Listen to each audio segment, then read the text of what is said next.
Hi guys, welcome to my channel learn and progress. तो आज हम क्या करने वाले हैं? We will do Vygotsky theory of socio cultural development. Okay, तो आज चलो समझते हैं वाइगॉट्स्की ने अपनी थ्योरी में क्या क्या टर्म्स बोले थे और इन टर्म्स को अच्छे से समझते हैं। ठीक है, लेट अस स्टार्ट। सो सबसे पहले वाइगॉट्स्की के बारे में देख लेते हैं। वाइगॉट्स्की एक रशियन सोशोलॉजिस्ट था जिसने सोशियो कल्चरल थ्योरी दी थी कि कैसे बच्चे सोशियो कल्चरली सीखते हैं। ठीक है, तो इसके थ्योरी के नाम में ही सोशियो आ गया और कल्चरल आ गया। तो इसका मतलब एक सोशल वे में, सोशल मतलब आसपास की दुनिया से इंटरेक्ट करना और कल्चरल मतलब कल्चर से। बस इसकी थ्योरी में यही था। ठीक है, let us understand. Culture plays an important role in learning. उसने बोला था कि लर्निंग में कल्चर बहुत इंपॉर्टेंट रोल प्ले करता है। कि हमें इसकी थ्योरी से ही पता चल रहा है। Vygotsky emphasized that language precedes thought. अब हमने पियाजे ने क्या कहा था कि बच्चे के दिमाग में पहले थॉट आता है, फिर उसके बाद वो लैंग्वेज डेवलप करता है। ठीक है, लेकिन वाइगॉट्स्की ने कहा था बच्चा पहले सोशली इंटरेक्ट करता है कल्चर के थ्रू।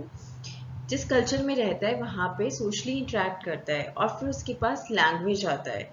लैंग्वेज के बाद ही उसके पास थॉट आते हैं। ठीक है, तो वाइगॉट्स्की ने कहा था लैंग्वेज पहले आता है और थॉट बाद में आता है। ये बिल्कुल अच्छे से याद रख लेना। नेक्स्ट, वाइगॉट्स्की ने सोशल इंटरेक्शन के रोल को इम्पोर्टेंस दी थी। ठीक है, इसके उसी में आ जाता है socio. Socio means social interaction and culture means culture. Okay, तो मतलब सोशल इंटरेक्शन और कल्चर को उसने बहुत इंपॉर्टेंस दी थी। तो जहाँ पे भी ये आ जाए ऑप्शन में तो आप इसे बिंदास टिक कर देना। His theory comprised of concepts like cultural specific tools। ठीक है, उसके concepts में क्या था? एक culture specific tools के बारे में उसने बात करी थी कि culture से कौन कौन से, जैसे कि language, जो culture है वो तुम्हें language देती है और वो जो language है उससे तुम आगे बढ़ते हो। ठीक है, तुम आगे अपनी थॉट प्रोसेस बढ़ाते हो और उससे कॉग्निटिव डेवलपमेंट होता है। ठीक है, नेक्स्ट, प्राइवेट स्पीच। उसने प्राइवेट स्पीच के बारे में बताया कि बच्चा प्राइवेट स्पीच के फेज में आ जाता है। ये अभी हम आगे करेंगे। And zone of proximal development, ये भी अभी हम आगे पढ़ते हैं। ठीक है, तो इस स्लाइड में हमने मेन चीज सीखी कि वाइगॉट्स्की ने कल्चर और सोशल इंटरेक्शन को बहुत इंपॉर्टेंस दी है अपनी थ्योरी में। ठीक है, ताकि बच्चा कॉग्निटिव डेवलपमेंट कर सके। ठीक है, let us move on. Let us see one question जो सीटेट 2021 में ही आया जनवरी में। According to Lev Vygotsky, children's cognitive development occurs in stages। ठीक है, maturation of schemas leads to cognitive development in children। जो फर्स्ट है childrens cognitive development occurring stages, ये पियाजे ने कहा था। ठीक है, हम पियाजे कर चुके हैं। मैच्योरेशन ऑफ स्कीमास की बात करी थी, ये पियाजे ने करी थी। जहाँ पे भी स्कीमास आ जाए ये किसने करी थी? पियाजे ने बात करी थी। लैंग्वेज, लैंग्वेज की बात करी थी। तो language plays an important role in cognitive development of children. अभी हमने कहा था कि बच्चा कल्चर से सोशल इंटरेक्शन करता है और सोशल इंटरेक्शन से उसके पास लैंग्वेज आती है और लैंग्वेज से थॉट डेवलप होती है। तो ये वाइगॉट्स्की ने कहा था। तो ये आंसर सही है क्योंकि उसने लैंग्वेज को बहुत इंपॉर्टेंट रोल दिया है कॉग्निटिव डेवलपमेंट में बच्चों के लिए।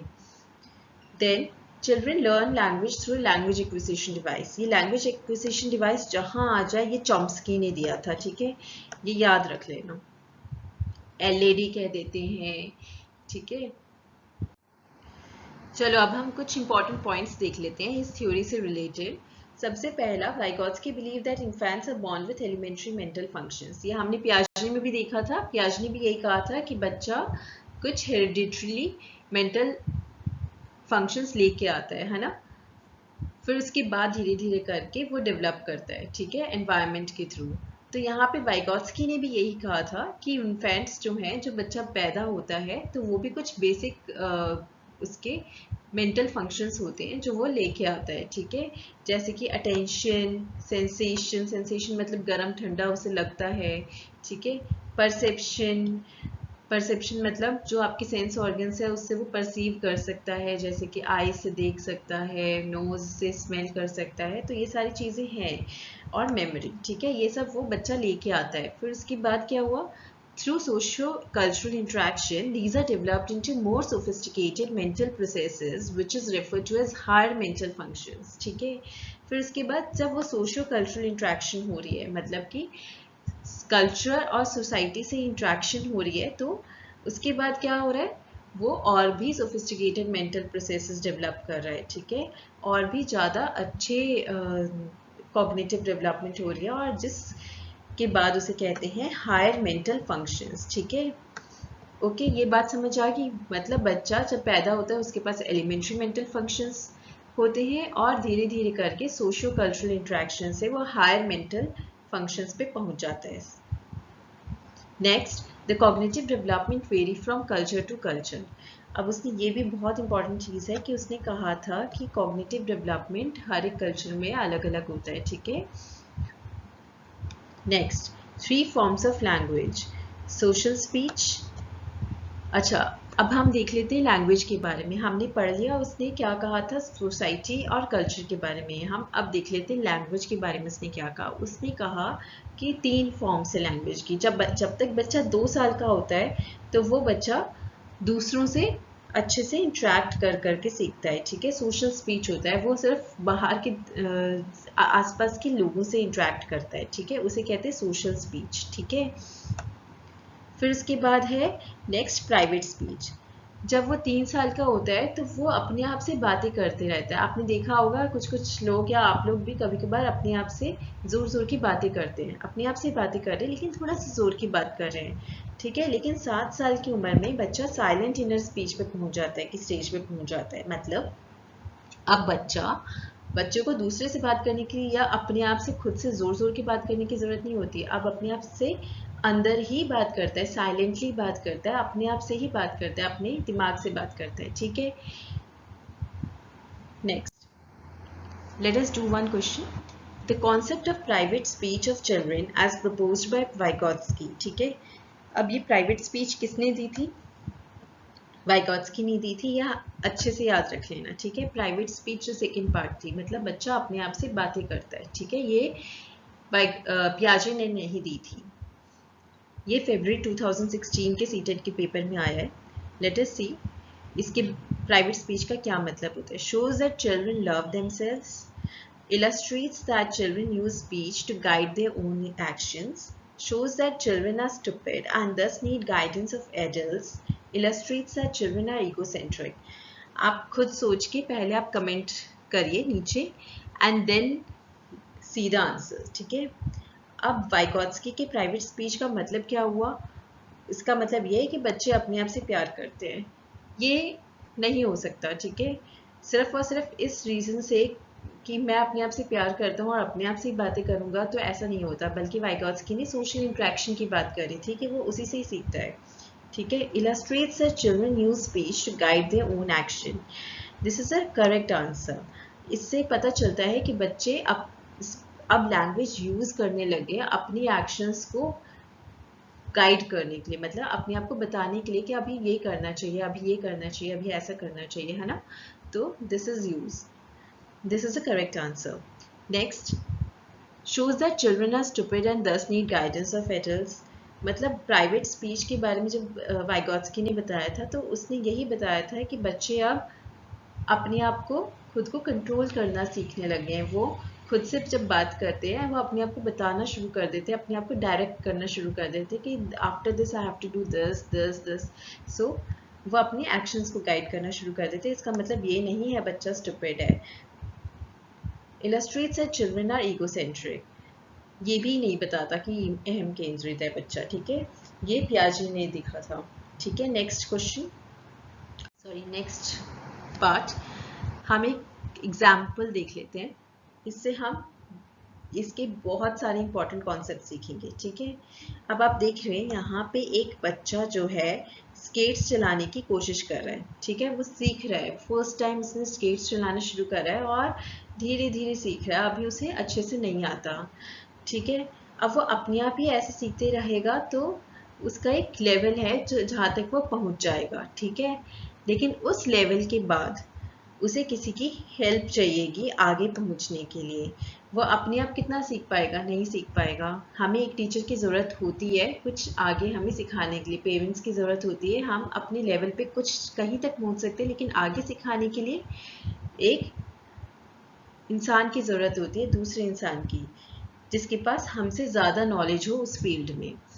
तो वो कौन होता है? उसे कहते हैं मोर नॉलेजेबल अदर। अब यहाँ पे इसकी मम्मी उसे सिखा रही है स्केटिंग, ठीक है। उसकी मम्मी इससे ज़्यादा नॉलेजेबल है, मोर नॉलेजेबल मतलब ज़्यादा नॉलेजेबल है। अदर, अदर मतलब वो नहीं, दूसरा। तो एक दूसरा इंसान जो ज़्यादा नॉलेजेबल है उसकी ज़रूरत पड़ेगी किस चीज़ के लिए? सीखने के लिए स्केटिंग, है ना। और इस प्रोसेस को क्या कहते हैं? इस मोर नॉलेजेबल अदर ने उसे स्केटिंग जितने वो उसे आती थी उससे ज़्यादा अच्छे से सिखा दी। मतलब उसकी मम्मी ने उसे ज़्यादा अच्छे से हेल्प करी स्केटिंग सीखने में। तो उस हेल्प को, उस प्रोसेस को क्या कहते हैं? उसे कहते हैं स्कैफोल्डिंग, ठीक है। ये याद रख लेना। नेक्स्ट, अब वो बच्चा अच्छे से सीख गया है तो अब उसे अपनी मम्मी की ज़रूरत नहीं पड़ती, ठीक है। तो अब वो बच्चा बहुत कॉन्फिडेंट हो गया है और उसकी मम्मी ने अब उसे अकेले छोड़ दिया है स्केटिंग करने के लिए। तो आपको यहाँ पे दो टर्म्स समझ आ गई है। सबसे पहले मोर नॉलेजेबल अदर्स, यहाँ पे मोर नॉलेजेबल अदर कौन है? उसकी मम्मा। और स्कैफोल्डिंग, जो उसकी मम्मा हेल्प दे रही है उसे सीखने में, उसे कहते हैं स्कैफोल्डिंग, ठीक है। अब हम आगे देख लेते हैं। अब हमारे पास इसमें तीन चीज़ें हैं। मोर नॉलेजेबल अदर, ये हम देख चुके हैं, refers to someone who has higher ability level than a learner, ठीक है। उस फील्ड में जिसको ज़्यादा नॉलेज हो उसे हम मोर नॉलेजेबल अदर कहते हैं, जो हमारी हेल्प करे उस लेवल से आगे पहुंचने में। Next, zone of proximal development. ये क्या होता है zone of proximal development? Zone of proximal development वो होता है, मैंने बताया था, एक लेवल होता है जहाँ पे, जैसे ये एक आप देख रहे पर्पल है, ठीक है, ये पर्पल वाला गोला है, यहाँ तक बच्चा खुद सीख सकता है, ठीक है। इस पार्ट तक वो खुद सीख सकता है। और ये जो पोर्शन है, ये जो इतना पोर्शन है, ठीक है, ये क्या हुआ? Zone of proximal development. क्यों? ये क्या है? जितना वो हेल्प के साथ सीख सकता है, वो बच्चा हेल्प के साथ इतने लेवल तक पहुंच सकता है जो लाइट ब्लू कलर का है। तो ये जो बीच का डिस्टेंस है, जो अपने आप सीख सकता है और जो हेल्प के साथ सीख सकता है बच्चा, उसे कहते हैं zone of proximal development. Zone का मतलब ही क्या हो गया कि एक दायरा, एक डिस्टेंस, ठीक है। तो जोन मतलब ZPD, मतलब जो बच्चा खुद से सीख सकता है अनअसिस्टेड, और जो मोर नॉलेजेबल अदर की हेल्प से सीख सकता है, उसके बीच में जो डिफरेंस है उसे कहते हैं zone of proximal development. I hope you have understood. और ये जो ग्रीन वाला पार्ट है, इसका मतलब है कि वो तो बच्चा सीख ही नहीं सकता, वो उसके आउट ऑफ रीच है, ठीक है।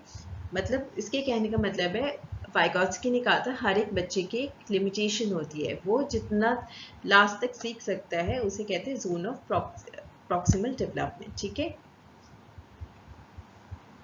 स्कैफोल्डिंग हमने देखा था, वो प्रोसेस जिसमें टीचर्स जो हैं वो हेल्प कर रही हैं बच्चे को सीखने में, ठीक है। वो टीचर कोई भी हो सकता है, ठीक है, पेरेंट, दादा, भाई बहन, टीचर, ठीक है, कोई भी हो सकता है, एनीबॉडी, कोई पड़ोसी, ठीक है। Next, zone of proximal development is, ये सीटेट 2021 में ही आया है, ठीक है। वो क्या होता है जोन ऑफ प्रॉक्सिमल डेवलपमेंट? ये आप खुद सॉल्व करके देखो, जरा बताओ।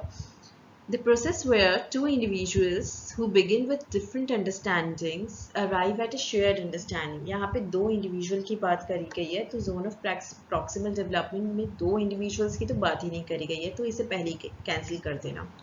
The process in which children learn to perform tasks as set by the elder members in a society.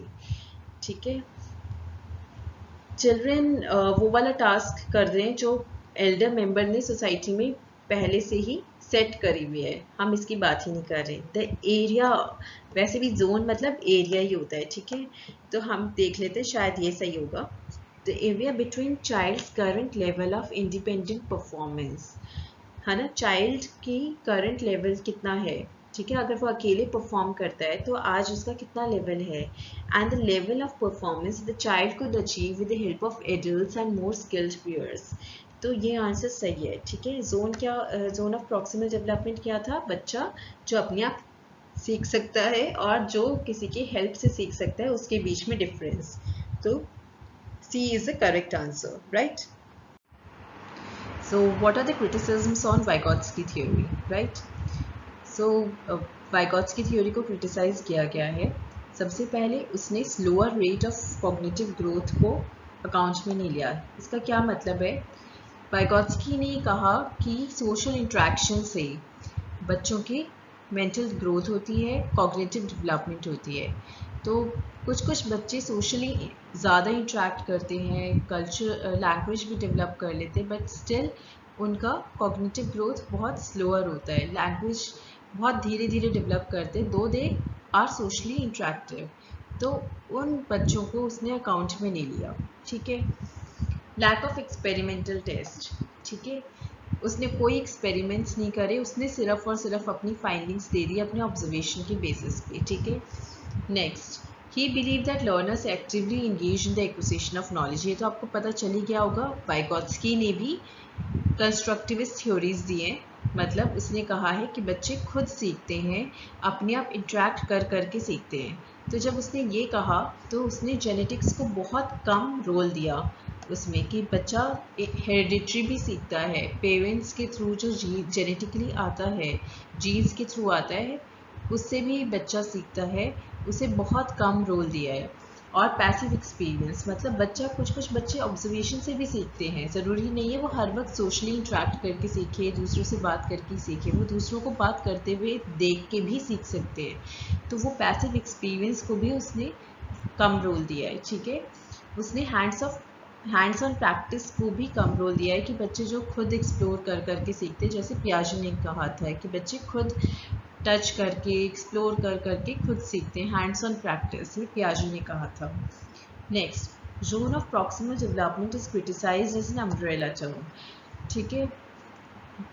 बाकी सारे साइकोलॉजिस्ट ने जोन ऑफ प्रॉक्सिमल डेवलपमेंट को कहा है कि वो एक अम्ब्रेला टर्म की तरह है, जिसमें सारे के सारे मॉडल्स लाए जा सकते हैं कॉग्निटिव डेवलपमेंट के, मतलब सब कुछ इंक्लूड किया जा सकता है कि कॉग्निटिव डेवलपमेंट किस वे में हो सकती है, मतलब जितने भी हैं, तो उसे अम्ब्रेला टर्म की तरह यूज़ किया गया है, ठीक है। फिर इसके बाद, सिंस सब कुछ जोन ऑफ प्रॉक्सिमल डेवलपमेंट सब कुछ आ रहा है, वो अम्ब्रेला टर्म की तरह है, और इसने बेसिकली टेस्ट नहीं करा, कुछ भी एक्सपेरिमेंट नहीं करे, सब कुछ ऑब्जर्वेशन के बेसिस पे दे दिया, तो उसका एम्बिगुअस नेचर है। एम्बिगुअस नेचर मतलब कि उसे टेस्ट नहीं किया जा सकता, उसे दोबारा मेजर नहीं किया जा सकता। मतलब अगर वही एक्सपेरिमेंट्स, वही ऑब्जर्वेशन मैं करने लगूँ तो मैं अपने हिसाब से उसके फाइंडिंग्स दूंगी, ठीक है। वाइगोत्स्की ने अपने हिसाब से दी, आप करोगे, आप अपने हिसाब से उसके आंसर्स दोगे, मैं उसी सेम चीज़ को देखूंगी तो मैं अपने हिसाब से ऑब्जर्व करूंगी उसे। तो इट हैज़ एम्बिगुअस नेचर, ठीक है, मतलब सब्जेक्टिव नेचर है उसका। एम्बिगुअस मतलब सब्जेक्टिव नेचर, मतलब हर एक का अपना अपना नज़रिया है एक ही एक्सपेरिमेंट को देखने का, ठीक है। और वही ऑब्जेक्टिव का क्या मतलब होता है कि सेम कंडीशंस, सेम तरीके से सेम एक्सपेरिमेंट किया जाए, और 10 जगह पे 10 लोग अलग अलग कर रहे हैं, तो उन सब का रिजल्ट सेम निकलेगा, वो होते हैं objective test, right. I hope you have understood between objective and subjective test. Let us move on. आपको सबसे पहली लाइन में बताया था कि वाइगोत्स्की एक रशियन साइकोलॉजिस्ट था, सॉरी सोशियोलॉजिस्ट बोल दिया था, he was a Russian psychologist. तो अब रशियन साइकोलॉजिस्ट था, तो उसने रशियन में सारा अपना काम लिखा था, उसके सारे वर्क्स जो थे वो रशियन में लिखे हुए थे, तो उसे ट्रांसलेट करना पड़ा, तो that was a very time consuming process. तो ये सारे क्रिटिसिज्म्स है वाइगोत्स्की पे, right. Thank you so much and have a nice day. Best of luck for exams, and like, share and subscribe.